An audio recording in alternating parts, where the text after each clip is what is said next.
ከደቂቃዎች በፊት ሰበር መረጃ ተሰምቷል። ብራያን ኤምቡሞ ማንቸስተር ዩናይትድን መርጧል። ቀላል አይደለም ይሄ ዝውውር ከተፈጸመ ለማንቸስተር ዩናይትድ። ለማንኛውም ይህንን ተጫዋች ማንቸስተር ዩናይትድ ለማግኘት ከአርሰናል ከኒውካስል እና ከቶተናም ሆትስፐርስ ጋር መፋለጥ ነበረበት። ያደረገውም ይመስላል። ቢያንስ ተጫዋቹን አሳምኖታል። ያገኘውም አያገኘውም ብራያን ኤምቡሞ ግን ማንቸስተር ዩናይትድን መቀላቀል መርጧል ይለናል ሰበሩ መረጃ።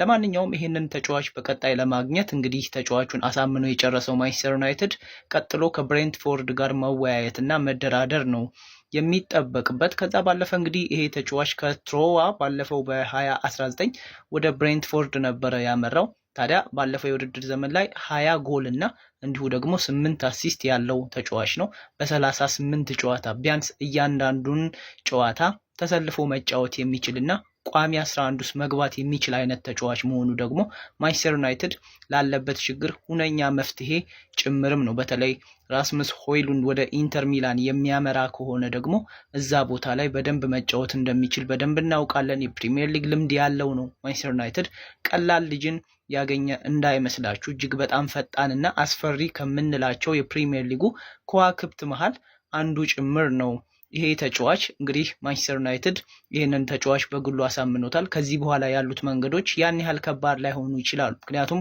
ተጫዋቹን ማሳመን ነው የሚከብደው። የበለጠ ከብሬንትፎርድ ጋር ከመነጋገር እና ከመደራደር ይልቅ የበለጠ ከባዱን ስራ በጊዜ ሰርቶታል ማለት ነው። እና ማንቸስተር ዩናይትድ እንግዲህ ይህንን ተጫዋች ዝውውር ሊፈጽም ይችላል ወይም ደግሞ በደንብ ተጫዋቹን አሳምኖታል። እናንተ በዚህ ዝውውር ላይ ሀሳባችሁ ምን ይመስላል? የማንቸስተር ዩናይትድ ደጋፊዎች ሀሳባችሁን ኮሜንት ሴክሽን ላይ ማስፈር እንዳትረሱ። ከዛ ባለፈ ፎሎ፣ ላይክ፣ ሼር፣ ኮፒ ሊንክ በማድረግ ይሄ መረጃ በርካታ የማንቸስተር እና እንዲሁ የሌሎች ክለቦች ደጋፊዎች ጋር እንዲደርስ ማድረግ ትችላላችሁ።